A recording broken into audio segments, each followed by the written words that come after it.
How's it going, everybody? Button here. Today, I want to talk to you guys about the T-62A. This is a Soviet Tier 10 medium tank, and after all these nerfs to the tank, this has, in my opinion, become the ugly duckling of the amazing Soviet medium tanks that you get at Tier 10. In my opinion, the 140 is better, the 9 is better, and the T-22A is basically like a god medium on steroids. However, today we're here to talk about the 62A. I'm going to show you guys my setup in the tank, the statistics of the tank, and I'm going to show you 3 replays in which I take this tank to its limit and beyond, showing you guys what is the potential of this tank, even though it is absolutely horrendous to play. First, the setup. This tank needs a cooldown booster. I don't care if it's white, purple, or blue. I take blues for pubs usually, and that will definitely help you see some kind of advantage over others. Really, what you need to be doing in the tank is using the speed boost to get into positions that you feel that enemy tanks are going to show up, and you're just going to try and outplay them the best you can, and then you're going to try to follow it up with adrenaline, and then use the multi-purpose to try and fall back on it.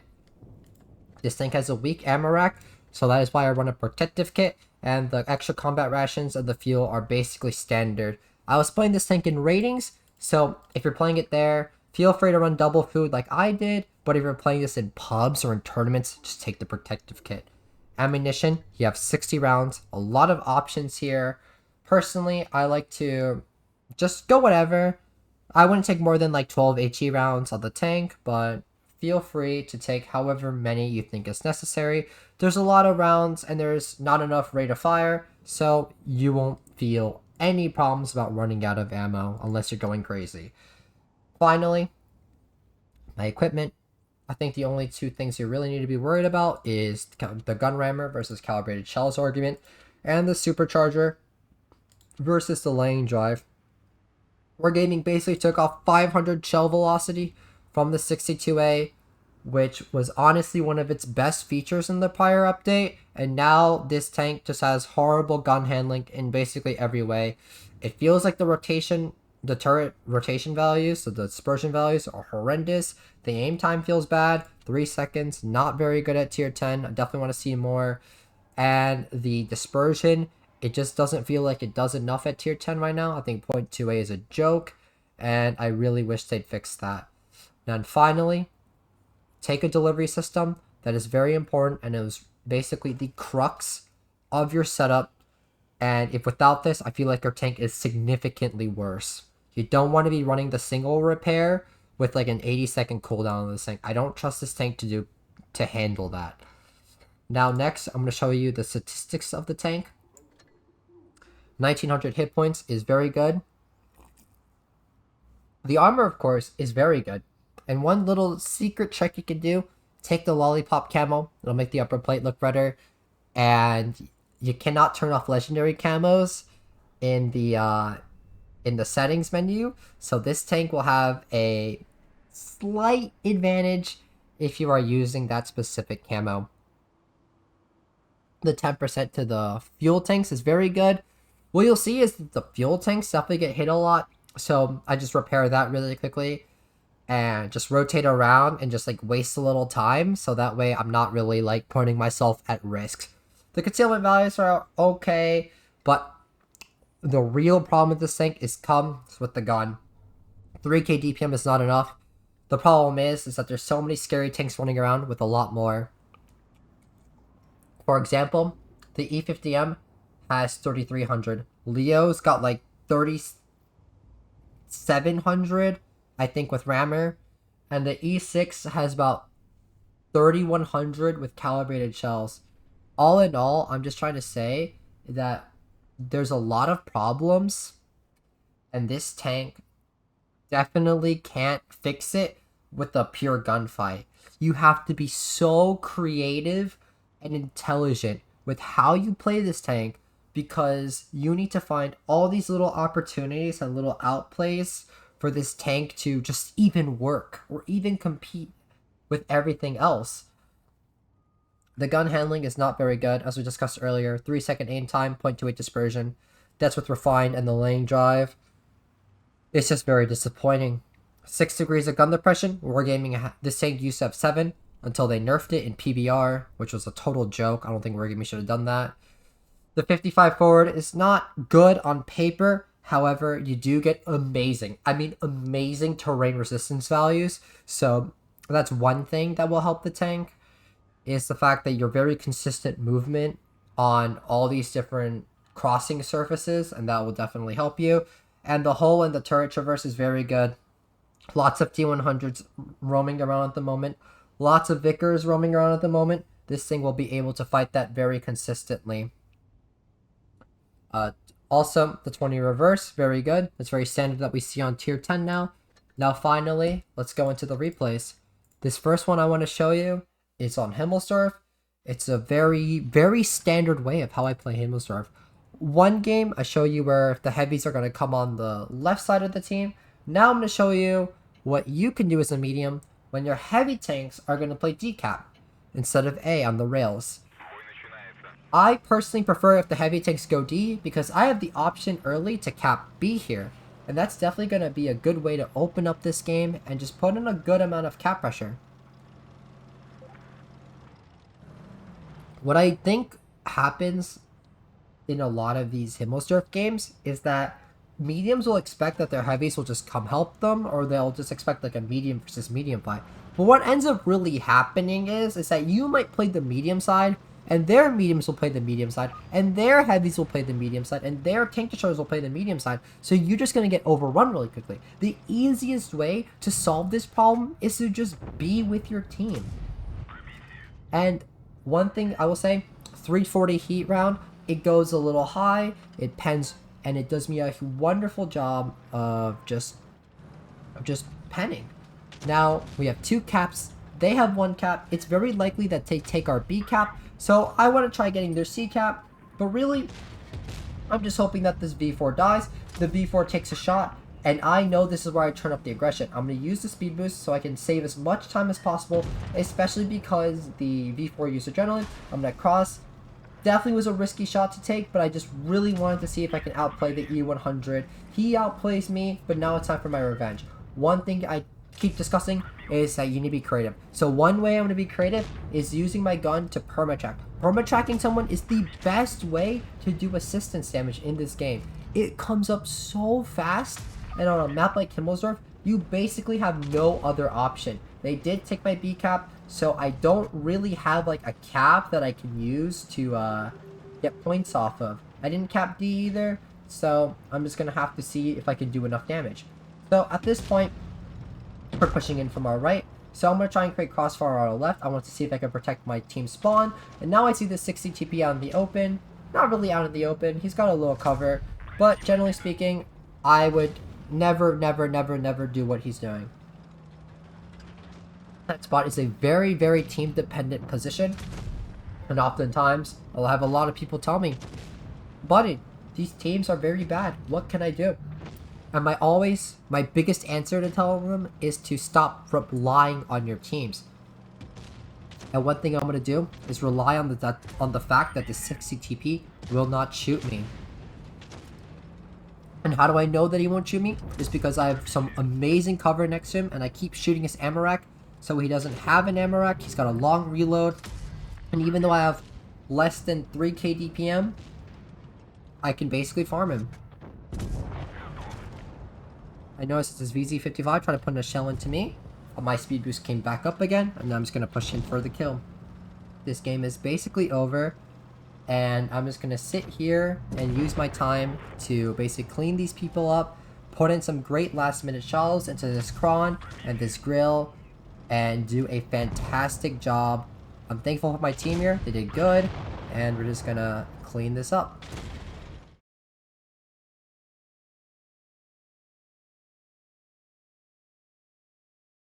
That's going to be 3,800 on the board. A couple kills in. I wouldn't really say I had to cap that game, but overall, it was a very, very chill performance, and I was super happy with the result. Little first class, very unlucky, but quickly moving on to our next game here. This one's going to be on Normandy. This is another example where I have to play super creative, very aware of what's going on.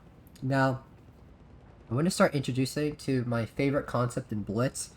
This is called timings, and timings are very important. They're basically how fast do people do certain things in this game. For example, I am actually the fastest tank that goes to middle. No other tank has a speed boost, and no other tank is a medium tank. So that means I get to the mid-range first, and I have the ability to use my positioning, my early positioning, to get back control for my team. So I'm going to do exactly that. I'm going to try and get a speed boost in. I'm going to get to that little mid-range first, and even though I have 6 degrees of gun depression, and I'm competing with Karus that have 8, Krons that have 10, Yo that has 10, I'm going to do everything I can to just beat everyone there, get a nice quick early shot in. This 907 is a little tricky, but the moment he shows me his drive wheel, I'm going to put in a quick shell. And I am here. I have a very confident position. I'm at the top of the ridge, and I try to put a hatch shell into this Caro. It misses. I see this Kron here finally coming into the crossfire, and I am not interested in playing this angle anymore. So I'm going to push lower. I'm probably going to rotate back to my spawn, but wait, my Caro is fighting 2 tanks right now, and he definitely needs my help. So I'm going to do my best to help him. How can I help him? I'm going to try to use all the gun depression I have.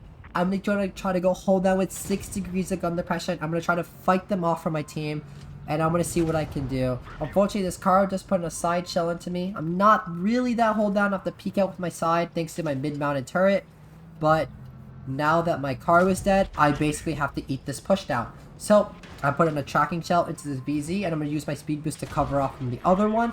And just look how creatively I have to play this. This VZ has 2800 DPM.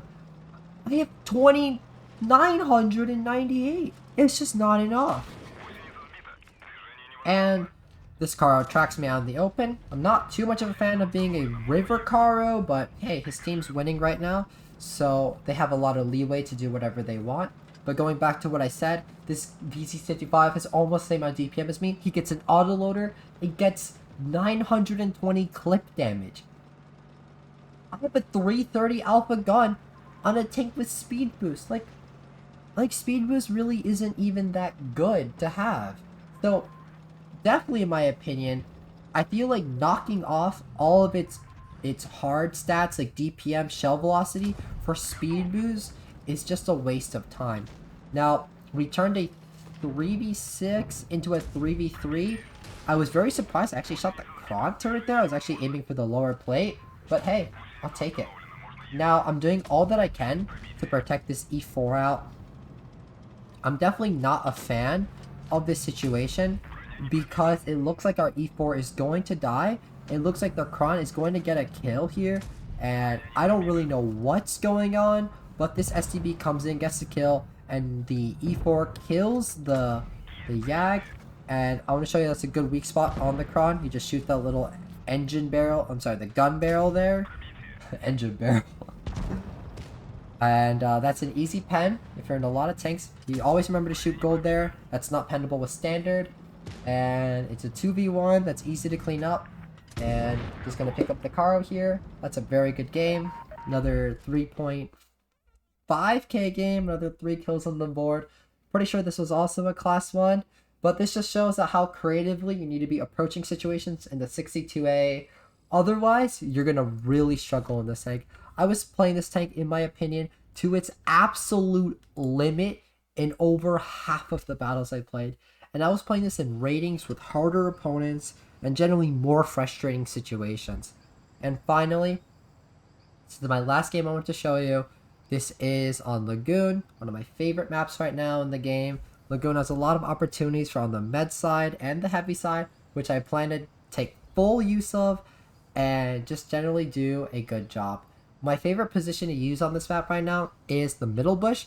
I'm going to do what I've said in previous videos. I'm going to see through the middle. I'm going to spot the heavy tanks on the right and generally look for opportunities on some early on some early game shots and make the game really work for my team, getting the early information and just doing whatever I can to help the team out. Concept's gonna cross. I wait till I'm in the bush to shoot. I think some of my teammates also try to shoot them, but unfortunately they didn't really get the shot, so I'm gonna go back into the bush when my reload is back and put another shot into this 263 here. Now I was a little apprehensive about staying here after that. They're definitely pushing through, and I definitely don't have heavy side help, so I'm thinking about rotating out right now because I didn't want to be the first one to eat any kind of push. Now I noticed that the 183 was spotted on my left, and so that means that there's going to be like a medium tank there. I don't really know what it is yet, but this SCV-1 is middle, so I'm expecting that the Caro is on my left. There he is. Hey, there he is. Now this SCV-1 looks very farmable. Do a standard HE check here. That doesn't really go through. Nope. He's dead. Thankfully the 183 picks up the kill. And it looks like we're in this pretty tricky situation. Even though we're up a kill, our team is bleeding a lot, and it's not looking so good. I see that this 263 is pushing up, and this Concept is also pushing up. I'm just generally nervous about playing here. I'm definitely not a fan. Luckily, this Murat gets a tracking shot, and this Caro bounces a second shot into me. Very, very lucky for that. Very fortunate. I have shots on this Kron here. Put a quick shell into him, and it looks good for us. We're at 2,000 damage, and the game's basically just started. Unfortunately, however, we are not winning this game right now, and that is because they have high ground positions and they have crossfire on us, and we're in the middle of the map in the bowl. It's just definitely not a good place to be. I noticed that this 263 is coming in. I don't know if he's pushing for me or the 113, but I definitely hope it's the 113. This 113 and I are about to start creating some crossfire, hopefully. I don't know if it's just me, but I'm going to put in a tracking shot in, trying to help the 113 out, and the 263 still pushes over. Definitely don't think he should have done that, and I'm just going to pick up my first kill for this game. I'm going to push up because I don't think this Kron is paying attention to me. Quickly put in a shell in. That's going to be for 3,400 damage. And overall, it's looking very, very, very good right now. I'm very happy with the result. Now, even still, I put in a lot of work for my team. Basically, I've been firing non-stop on reload for many, many situations in the battle. And now that this game has died down a little, I'm just going to look to make a rotation. After I noticed that the XM was killed by the 50B, I'm going to come in using speed boost. I'm going to see if I can catch this timing on the 50B reload. It's very scary because even with 3 shells, I'm a very, very easy target to kill. But this 50B is driving forward, which means he definitely doesn't have the shells right now, which means I'm just going to keep the angle and just hold. I'm going to see if I can shoot the Caro. The 50B drives forward. He's going to run away from me. So that means I'm just going to accept my situation for what it is, and I'm going to shoot the Kron. I'm in a 1v3 situation. It's not looking so good. I'm going to pick up a kill on the Caro. This 50B is trying to climb up the hill. That's a huge mistake. I have enough gun elevation to shoot this. I'm going to go in for an HE shell. I want to see if I can get a fire there or really anything. And this 50B is going to put 1 into me. And I'm just going to put 1 back into him. This Kron's going to push forward onto me. And that's just so painful. Now, I was thinking about if I want to push the Kron here, but it just felt so risky. He could have had 3 shells in the clip by the time I made this play, so I just didn't want to fight it. And now it's a 608 Kron versus a 821. So we're basically both 2 shells to each other at this point. I have to say it's a little sketchy for me right now, so I'm just going to quickly run away, and I just want to play time and relax. Generally speaking, the longer this battle goes, it's more in my advantage, unless the Kron just sits and camps an angle, which he probably should do, to be honest. Because if I rotate around, and if I make a mistake, then he can easily just track me and just put 2 shells into me, and that's my game over. And that's partially why I'm trying to wait this one out. I actually want my consumables to come back, because I know having speed boost and adrenaline is going to give me a reasonable fighting chance at this. But one thing I am scared of, though, is letting this play out to a draw. I definitely do not want that. Now, even though, in my opinion, I think I'm at a disadvantage. I think 800 hit points on the Kron is easier to take out than 600 hit points on my 62A. So, I'm trying to think. I was looking through some of the bushes, trying to get a hint at what's going on. But I'm going to go start rotating back to my spawn and see if there's a couple of bushes I can play around there to hopefully get an insight as to what is going on. Now I'm going to try and play into cover and see what's around me. And I see that the spawn is here. I'm going to put a quick tracking shot in. I'm going to try and use my speed boost to run away. I'm going to quickly pop adrenaline and I'm dead. Unfortunately, I do everything that I can for this team. I basically fire on DPM for so many times that game. And I just want to say that this tank held me back in so many ways. The gun depression, I have to play flat ground on so many times. The DPM is just not enough. Competing with autoloaders, even after they've been nerfed, is very difficult. The pen is not that good. But the AP is okay though. Not to say the AP is okay, but for the little DPM you have, I wish I had more pen. The gun handling is horrific. There's been many missed shots throughout these games that I'm definitely frustrated by. And overall, I wish this tank was just any better than it was. I definitely do not recommend playing this tank right now. This tank struggles on all kinds of maps. And I just feel like there's better alternatives. Play an E50M, play a T-22, play a Leo, play a 140, play an STB, just play anything else. There's so many great options at tier 10. There's no reason to take this tank out for a spin. I definitely think you should wait, especially for stat grinding. But thank you for watching this video. Thank you for showing your support. I appreciate it. And I hope you have a great day. Have a good night. And see ya.